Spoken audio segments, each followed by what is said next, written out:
মই পঢ়া শুনা এৰি দিলে কি হ'ব? ভণ্টিয়ে ভালকৈ পঢ়া শুনা কৰি আছে নহয়। ঘৰত এটা পঢ়া শুনা মানুহ লাগিব নহয়। আৰু মই কামেই কৰিম। বাবা, তুমি পঢ়া লিখা কৰিব লাগিব। ঘৰৰ চিন্তা তুমি বাদ দিয়া। মা, আপোনাৰ বয়স হৈছে। আপুনি ইমান কষ্ট কামবোৰ কৰিব নোৱাৰে। সেইকাৰণে মই ভাবিছোঁ আজিৰ পৰা ঘৰৰ যিমান কাম থাকিব চব মই কৰিম। আৰু আপুনি আজিৰ পৰা একো কাম কৰিব নালাগে। বাবা, এইবোৰ তুমি কি কৈছা? অ' মা, মই ঠিক কথা কৈছোঁ। তুমি আজিৰ পৰা একো কাম কৰিব নালাগে।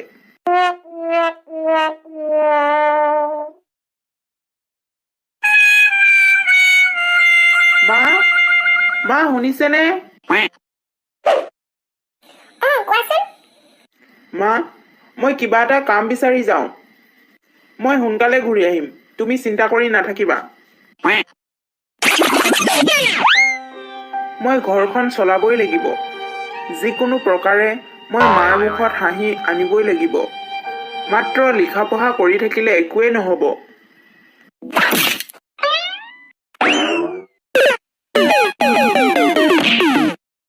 আংকল, মোক ইয়াত কাম দিব নেকি? আৰে, তোমাক দেখিতো এনেকুৱা লাগিছে তুমি এতিয়া কলেজ যোৱাৰহে বয়স। তুমি পঢ়া শুনা কৰি ডাঙৰ চাকৰি কৰিব লাগে। ইয়াত কিয় কাম কৰিব আহিছা? মোৰ পৰিস্থিতি একদম ভাল নহয় আংকল। মই যেনে তেনে কৰি হ'লেও ঘৰখন চলাবই লাগিব। ঘৰত মা আৰু ভণ্টি আছে। ঘৰৰ সকলো দায়িত্ব মোৰ ওপৰতেই। তোমাৰ কথা শুনি বহুত ভাল লাগিলে। কিন্তু মোৰ ওচৰত মাত্ৰ যোগালী কামটোৱে আছে। ইয়াৰ বাহিৰে মই তোমাক বেলেগ কাম দিব নোৱাৰো। তুমি মিস্ত্ৰীৰ ওচৰলৈ এই চিমেণ্ট বালিৰ মচলাবোৰ বুকি বুকি নিব লাগিব। তুমি এইবোৰ কাম কৰিবানে? কোৱাচোন। মই এইবোৰে কাম দিব পাৰিম তোমাক। কৰিম আংকল। আপুনি যি কাম দিয়ে মই তাকেই কৰিম।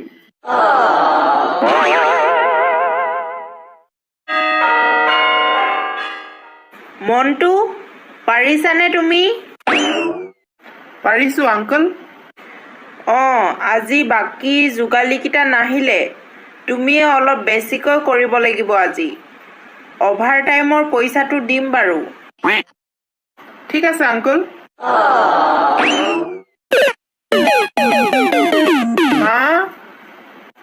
মা শুনিছানে? বাবা, তুমি পালাহি। তুমি বহাচোন, মই তোমাৰ কাৰণে পানী লৈ আহিছো। হ'ব মা।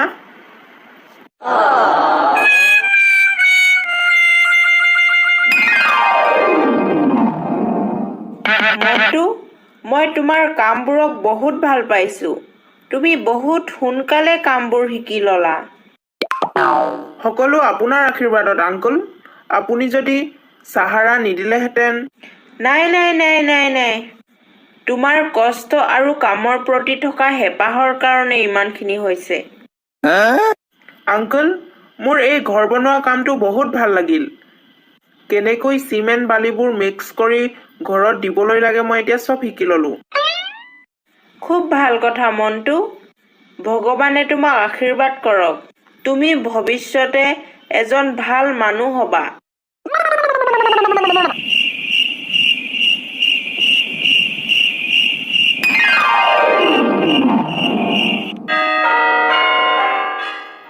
মা, ভণ্টি, এইফালে আহাচোন।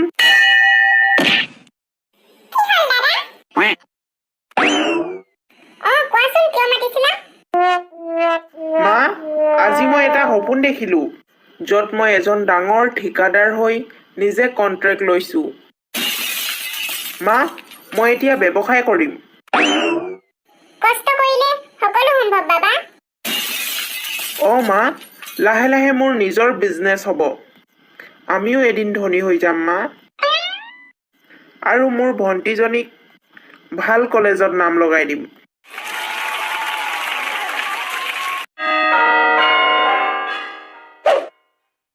আংকল, মই আজি আপোনাৰ ওচৰলৈ বহুত ডাঙৰ কথা এটা লৈ আহিছোঁ। কোৱা মণ্টু, মই যিমান পাৰোঁ তোমাক সহায় কৰিম।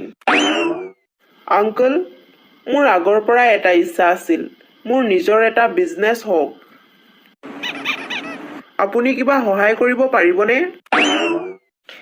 ঠিক আছে, মই তোমাক এজন ভাল মিস্ত্ৰীৰ নাম ক'ম। তুমি সেই মিস্ত্ৰীজনক লগ কৰি আহিবাগৈ। তুমি সেই মিস্ত্ৰীজনৰ লগতে ভালকৈ কথা পাতি ল'বা। তাত এটা ডাঙৰ ঘৰ বনাব। সেই ঘৰটোতো তোমালোকে কাম পাব পাৰা। তুমি গৈ চাই ল'বা। আৰু সেই ঘৰটোৰ কাম যদি তুমি পাই যোৱা, তেনেহ'লে তোমাৰ সপোন পূৰণ হ'ব। ঠিক আছে আংকল, আপুনি সেই মিস্ত্ৰীজনৰ এড্ৰেছটো মোক দিয়ক। আংকুলে ইয়াৰে এড্ৰেছ দিছিলে। ঘৰত মানুহ আছেনে? হয়, কওকচোন, কাক বিচাৰিছিলে? এইটো ঘনকান্তৰ ঘৰ হয়নে? হয়, ময়ে ঘনকান্ত। মোক কামৰ কাৰণে এজন মিস্ত্ৰী লাগিছিল। আপুনি কাম কৰিবনে মোৰ লগত? মোক ধনেশ্বৰ আংকুলে আপোনাৰ ওচৰলৈ পঠাই আছে। হয় নেকি? ঠিক আছে, মই তোমাৰ লগত কাম কৰিবলৈ সাজু আছো। হা? সঁচা? আপোনাক বহুত বহুত ধন্যবাদ।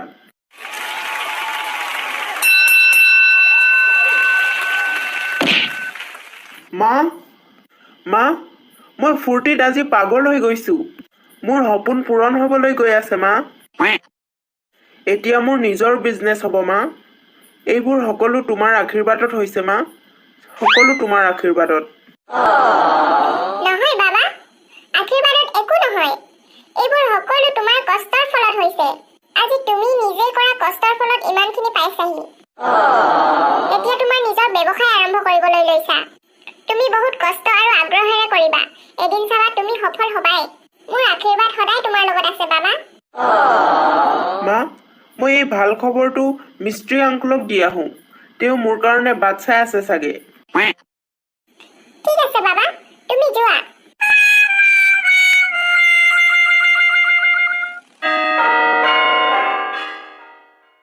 দাদা, আপোনাৰ ঘৰটো সময়ৰ আগতে কমপ্লিট হৈ গ'ল।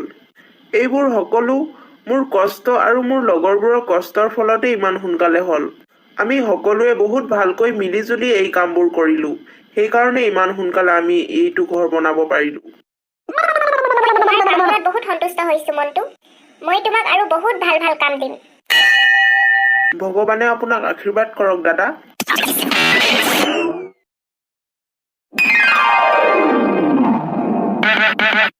মা, মই সকলোৰে ঘৰ বনাই দিওঁ, কিন্তু আজিলৈকে মোৰ সপোনৰ ঘৰটো মই বনাব পৰা নাই।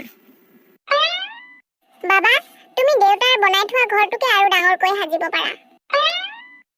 মা, তুমি ঠিক কথা কৈছা। মই আমাৰ এই ঘৰটোকে ডাঙৰকৈ সাজিম। এতিয়া মই বহুত ঘৰ বনাবলৈ কন্ট্ৰেক্ট লৈ থৈছো, কিন্তু মই সোনকালে আমাৰ ঘৰটো সাজিম। তুমি চিন্তা নকৰিবা মা। আজিকালি কোনেও মোক কাম নিদিয়ে।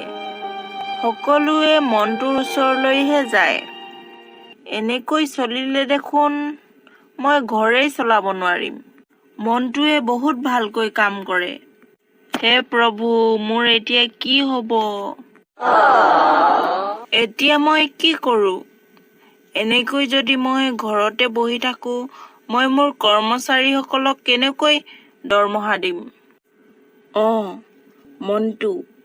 মণ্টুৰ ওচৰলৈ যাওঁ। মই মণ্টুৰ লগতে এবাৰ কথা পাতি চাওঁ।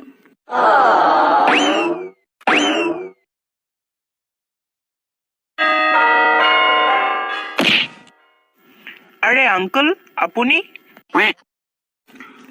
মণ্টু, মই আহিলোঁ। তোমাৰ লগত মোৰ কথা এটা আছিলে। মণ্টু, আজিকালি মোৰ ওচৰত কাম দিয়া মানুহ কমি গৈছে। সকলোৱে তোমাৰ কামবোৰ ভাল পায়। সকলোৱে তোমাৰ ওচৰলৈ আহে। মোৰ চলিবলৈ বহুত অসুবিধা হৈছে।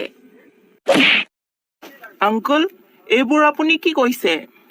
যেতিয়া মোৰ একো নাছিলে, তেতিয়া আপুনিয়ে এজন মানুহ আছিলে, যিয়ে মোক সেই সময়ত কাম দিছিল। আজি সেই কামৰ কাৰণে মই ইমানখিনি আহিব পাৰিলোঁ। এতিয়া আপোনাৰ সময়ত মই আপোনাৰ লগত থিয় নিদিম, এইটো হ'বই নোৱাৰে। এনেও মোৰ ওপৰত বহুত কামৰ বোজা পৰিছে, যাৰ কাৰণে মই নিজৰ ঘৰটোৱে বনাব পৰা নাই। আংকল, মই বিচাৰিছো মোৰ ঘৰটো আপুনিয়ে বনাওক। তাৰ পাছতো যদি আপোনাৰ কামৰ কাৰণে কমি হয়, তেনেহ'লে আপুনি একো চিন্তা নকৰিব। মই আপোনাক কাম দিম।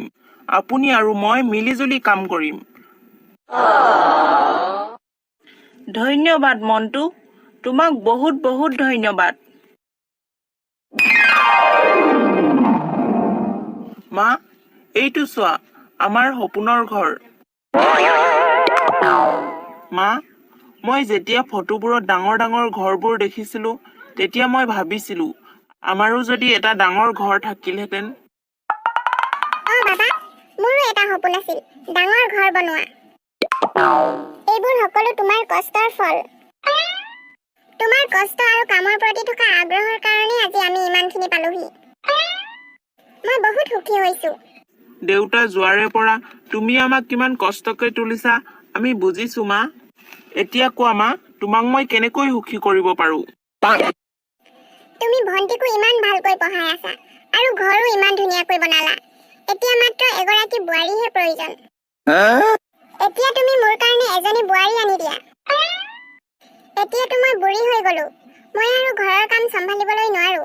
এজনী বোৱাৰী আহিলে ঘৰখন ভালকৈ চম্ভালিব পাৰিব।